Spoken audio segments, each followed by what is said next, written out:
Go ahead. So yeah, tell me about you guys. Well, we got married a little over a year ago now, and we didn't really know where we wanted to live. We knew we didn't want to live in Illinois, just because the state's pretty crazy. So we weren't crazy about Illinois, and then he was from Texas, but we weren't quite sure if we wanted to settle down there either. So I came up with I thought, crazy idea to move into an RV and to just travel. And he wasn't quite on board at first, but then we talked through it, and he was like, yeah, let's do this. So we got an RV and started traveling. Originally, we said for a year or two, but here we are over a year, and we love it more than ever, and we don't really have any plans. Up camping? I did. I'm an Eagle Scout. So Okay. I've been camping since I was 10 or 11 years old, all the way until mid-20s, and then it was a while before I camped, or since I camped before we got married. I've never camped in an RV until we got married. My family went camping like maybe 2 or 3 times, but yeah, they weren't really the adventurous type. So my family was the same way. Like, let's camp out in the front yard tonight, and then by 1 o'clock someone's in the house, and then 2 o'clock someone else is in the house, and then by like 3 o'clock everybody's back inside. That sounds exactly like us. Like Rusty grew up camping. Like to this day, his entire family, like the 3rd week of June, they all go to Arkansas, and like it is all of his aunts and uncles, all of his great aunts and uncles, all of their kids. Like it's huge. So that's like he grew up that way, and he grew up like in an old Coleman pop-up camper, or they slept outside, or like the bed of the truck. Like his dad is 73 and still sleeps in the bed of the truck when he goes hunting or whatever. Like that's just his thing. I did not. I grew up like Girl Scouts was the most camping I've ever had in my life. So when he's like, we're going to rough it. And I'm like, what?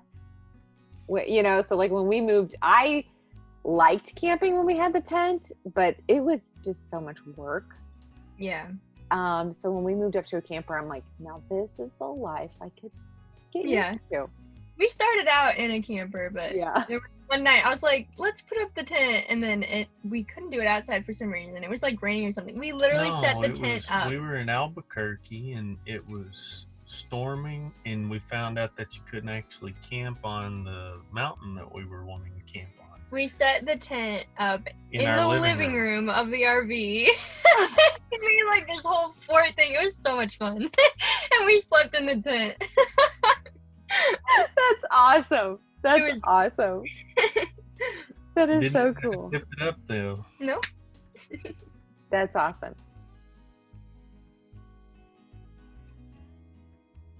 Things that you must have, and yours was the refrigerator.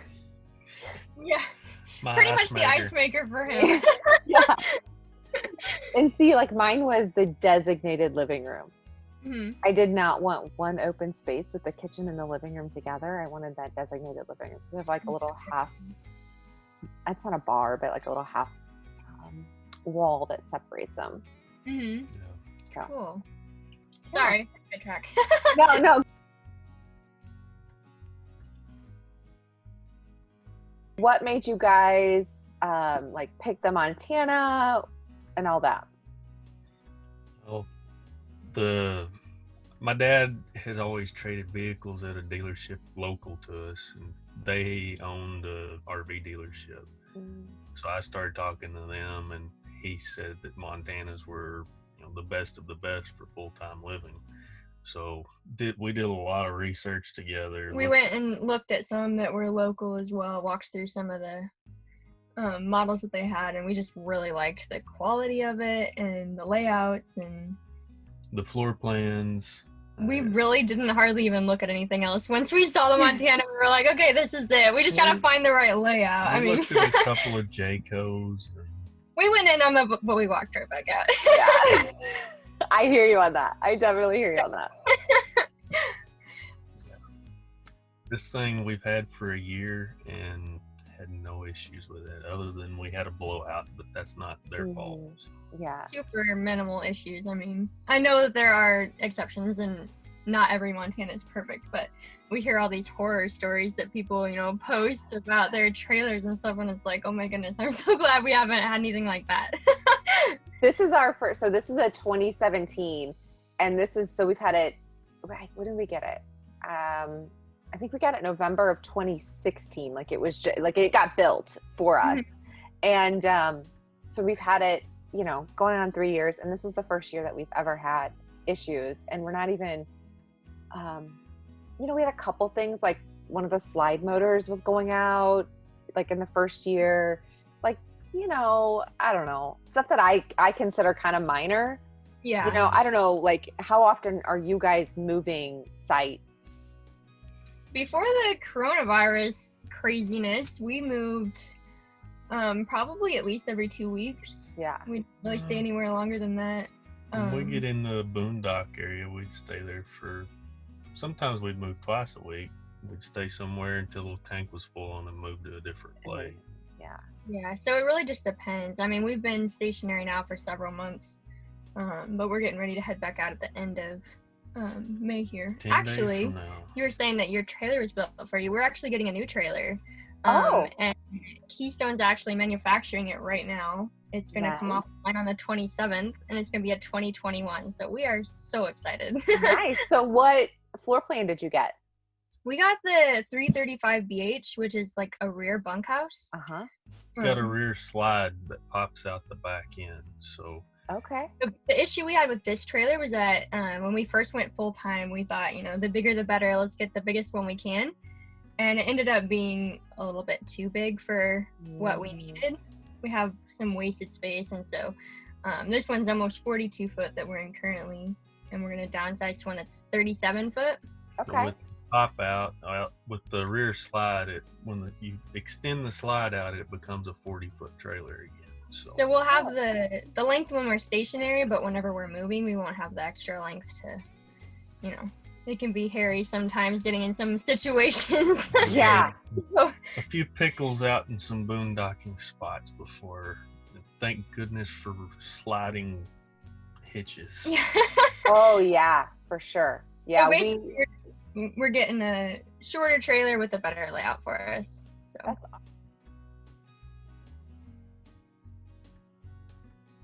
awesome. So what are you going to do with the bunk space? Like, what's that going to be for you guys? It's kind of an attic. We got some butt barrels that we store. You know, right now we just shifted all of our winter clothes up there and put our summer clothes into the drawers. So we'll kind of use it kind of like shelving, I guess, for totes. Yeah. She's got a keyboard. We keep her keyboard up there when she's not using it or when we're moving. Just stuff like that. That's awesome. Yeah, I think you find when we first got in this, I was like, oh my God, we have so much space. Like we came from a 27-foot Tracer Air camper, which was great at the time. We thought, okay, just the two of us and two dogs. Like we don't need anything extravagant. And that got small super quick. So we decided to move up to the fifth wheel, and I was like, well, like we're just gonna go big. And I hear you on this space. Like people ask us all the time because we just camp on the weekend, you know? So they ask us, they're like, why do you go to the same spots? I'm like, because we can fit. Yeah. There's no like question of, oh my God, for like people like us that are just like, you're trying to get there on Friday night as quickly as you can. We like to take the guesswork out of it. Mm-hmm. Yeah.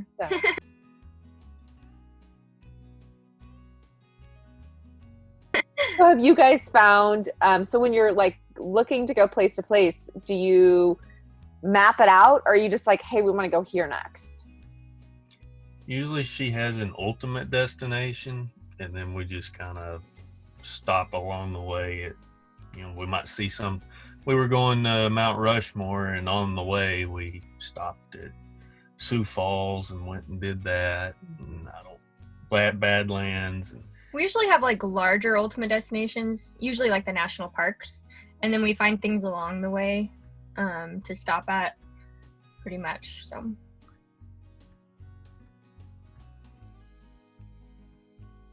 So what are you pulling your rig with? 3/4 ton Chevy pickup. Got it. Okay. Very cool. That's So his yeah. Well, let me share a funny story. So when we first started looking at campers, we put it off for years and years. Like Rusty and I have been married for 13 years. So we put it off for years and years. We slept in tent. We actually had a 27-foot tent Wow. for several years. And we had that because we didn't want to pay personal property tax on anything. And then come to find out we had to get a little utility trailer to actually pull the tent and all of our stuff. Wow. So there went the personal property. But when we got our first camper, we had like an 05 Dodge Ram. And so we got a camper that truck could pull. But the agreement was always, if we got a new truck, I got to get a new camper. Because I wanted a fifth wheel from the beginning, you know. Yeah. So about 4 months into having that camper, Rusty wanted a new truck. So he also got a 3/4 ton Ford F350. And I said, okay. And sure enough, we bought that truck in May. And by that October, I had a new camper. And this camper was on order. Nice. And people are like, what? I was like, an agreement is an agreement. Yeah. Like, and it was funny. There was a camper show here in St. Louis. They do a fall show that's like outside. And it was like on a Saturday, we like woke up and I'm like, well, let's get the basement renovation started. This was, I don't know. Yeah. Like I said, 2016, I was like, let's get the basement started, or we could go to the camper show. And he's like, yeah, I don't feel like doing the basement. I was like, that came back to bite you in the butt. About your first year, like what have been some of your like ultimate successes, things that you've loved about camping? That's hard. It's been like, all of it's been so great. Probably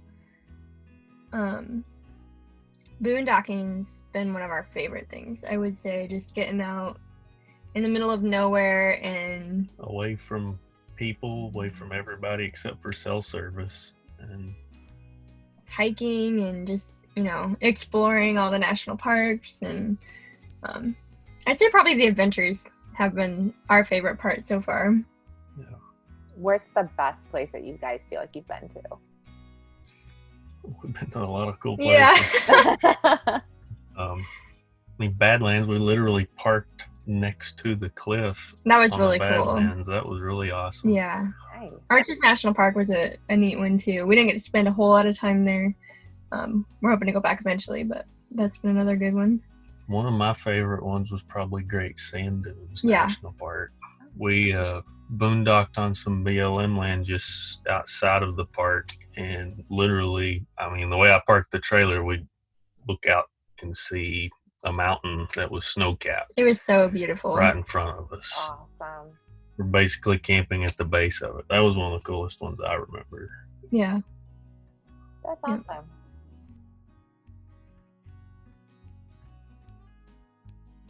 But tell me some of if you were talking to so our target audience is more like the weekend warriors, like the people that are just like us, they work a 9 to 5 and they clock out on Friday and they hit the campground.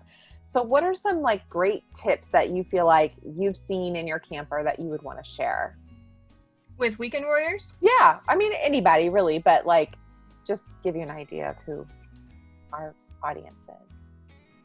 For us, we like to get somewhere earlier in the day. So I know sometimes that can be harder for, people who are getting off work on Friday. But for us, if we get to, a boondocking spot or even a campsite earlier in the day, then we can usually get a better spot. And then we just try to get everything set up.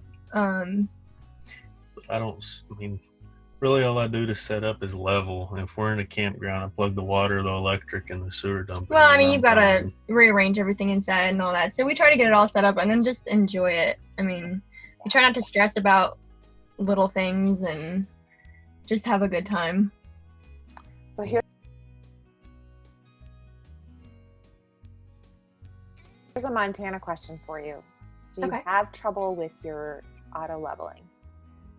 So it took us a little bit to learn it, but once we figured out like what the different error codes meant, then it was better after that. One of the first places that we went to, it was in Oklahoma. The site wasn't very level, and so we got an error code on the jacks, and then we couldn't get it to go away, and it wouldn't auto level. And we were like, "What in the world?" Well, and it didn't help that I was on the phone working, trying to level, and she's trying to fight the error code. So I ended up calling the company, and we figured out that we had to put all of them down and then raise them all at the same time to get the error code to go away. So, I mean, there were little learning curves like that, but once we learned it, then it was, easy from then on. Really, the only error code we've ever had is with it being an electric jack system, the battery getting overloaded and failing. So especially if we've been driving all day and the batteries were down and we didn't let them charge up before we tried to level it, So one thing I started doing when we get somewhere is actually plugging the generator in when I went to level, if we were boondocking, and then have the generator running and then start to level. Then it's got that extra power back there. The new one we're getting, it actually has an installed generator, so that'll be nice. But and then always try to, if you're gotcha or something, pull up on the little parking brick things that you have, the Legos. Yeah. We're getting, I don't know if you've heard of a company called RV Snap Pads, but they like attach to the bottom of the leveling jacks, and so you don't have to have like the blocks of wood and stuff like that. I was gonna say, we have a whole section of blocks of wood. Yeah, we do too. So our snap pads are in the mail, so we should get them soon. So we're excited to try that out and see, if that makes the leveling process easier too. We always seem, for a while, we were having the issue of out of stroke, and they would just go, out of stroke, and then you take them down 6 inches, and then take them all back up and reset it. And I would say, out of all of our camping trips, probably at least 50% of the time, our middle jacks don't go down.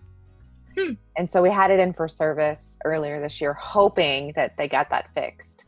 And, we'll see how it goes. We're doing our first trip in 2 weeks for this year. So nice. We shall see. Sometimes they wouldn't go down, and we would have to manually lower the middle ones. Yeah. It was more if the site wasn't very level. Yeah. And a lot of times when the middle ones don't go down, generally the fronts or the rears have a problem. So what I always tried to do was throw the blocks of wood under to make sure that it had enough. Because I think out of stroke is when there's too much of the jack down for it to continue going down more. So if you build it up with the blocks of wood a little bit, then it helps that. And once those hit a certain spot in that jack system, then the middle ones will go down. So Yeah. It's kind of a game every time you go to somewhere, because every It's a new spot situation. is different. Yep. And I can imagine, like with boondocking, I mean, how do you even get level there? I've been able to get level everywhere we've been. You you kind of scout it out and look for the best spot. No. Most of the place, there's been a couple times where we unhooked from the trailer and drove out to look at where we were planning on going. But there've been a few times that we've just gone out there, and like Badlands, we were fighting dark and it was storming. That was crazy. We pulled out. We were right on the edge of a cliff too, like sheer drop. So, I was a nervous wreck. she was. But, I would have been too. Yeah. but that one, we were parked on somewhat of a slope, and I unjacked it from the pickup, chalked the tires, and then I put blocks of wood under the rears since the front would be going down, and it leveled off just fine. So, There have been times too where we never did get it level, and we were like, you know what, we're only here for one or two nights, let's just live with it, and you feel like,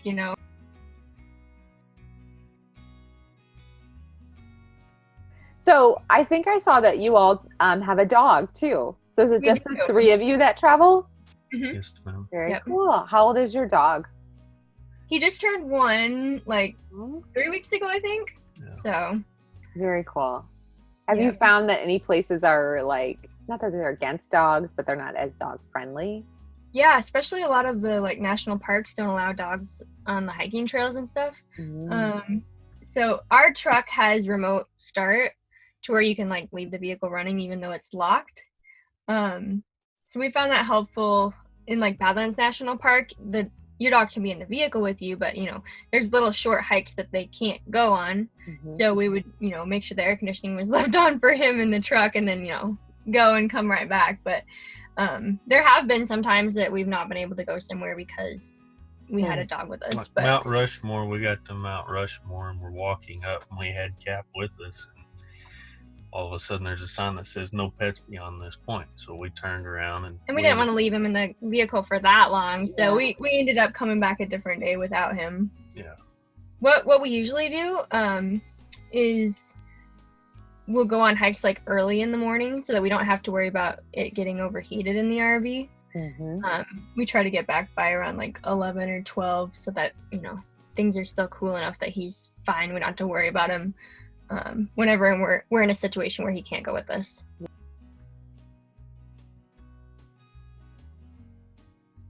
What are some other like fun tips or anything else that you guys would have for anybody camping, really?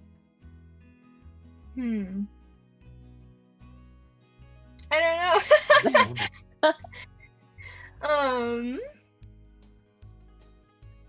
Like what kind of tips? I don't know. Like, so I noticed that you do some cooking and you do you had some fitness stuff on there. Like, I love all that because I'm the same way. Like, So rubber bands and everything. With the fitness stuff, me and my friend Megan, who I met through the RV community, her and her husband full-time as well. So we keep each other accountable every day to exercise. And I really needed that. I did not realize how bad out of shape that I was since we've just been stationary. We haven't been hiking and stuff. So we try to exercise every day. And I'm trying to get myself to where when we do get back on the road, when we start hiking again, it's not going to be like, wow, I can't do this. So just, trying to exercise during this downtime has been, I've really actually enjoyed it. I had to push myself at first, but now I'm getting to where I'm like, okay, yeah, I like this. Now, do you, like when you're in the camper full time, do you exercise too? Or you just mainly hike and that kind of stuff? I do. I try to do things like, squats, sit-ups, leg lifts, push-ups, stuff like that. Yeah. And then we do love hiking though. Our longest hike to date was like 10.5 miles round trip. It was pretty crazy. So I know to some people that's not a whole lot, but to us as newbies, that was a pretty long hike. But we'd like to get to the point where we can do that frequently. Yeah. My cousin and her boyfriend hike a lot. And 10 is their like normal. Yeah. And we went to the Smoky Mountains on a family trip with them. And they're like, okay, we're going to hike 15 miles today. And I went, oh, I don't think I'm a hiker. I think I just like to walk in the woods. I was like, I'm pretty sure I have to say I'm not a hiker anymore. Yeah. I used to be like, people are like, what do you like to do when you camp? I'm like, oh, I like to hike. And, and I'm like, no, I don't hike. I walk in the woods. That's what I like to do. I would say 5 miles is probably a pretty good average for us. Yeah. Very cool. So tell me about the future. What do you guys, are you planning to be full-time RVers all the time? Or eventually you'll get to a place, or what do you think? I don't see an end in sight right now. He kind of wants to get a house and settle down once we have kids someday, but I'm not sure. I want to keep it up. We'll see what happens, I guess. Kudos to you guys and all of those people that want to raise kids in an RV. That's a lot. There's some pretty inspiring women out there. Man. So many kids in an RV. I don't know how they do it. Hats off to them. For sure. The dog. Same way. We don't have kids. We have 2 dogs, and I'm like, I'm running out of space because one of the dogs is a Saint Bernard. Oh my goodness. He's huge, Yeah. And I could show you the floor. He takes up the middle of our floor here, Oh my goodness. But yeah, so it's I couldn't throw a kid in here, Yeah. we have in here slept 6 adults and 5 kids. Wow. For a little weekend trip, and that was a lot. Yeah. You know. We've had my family's come and stayed with us before, and my aunt has come and stayed with us before, but it's always so tight, you know. I can't really fathom the people that do it every single day, you know. But kudos to them. Yeah. Well, guys, thank you so much. Like, my whole goal with this was just to connect with more people in the camping community.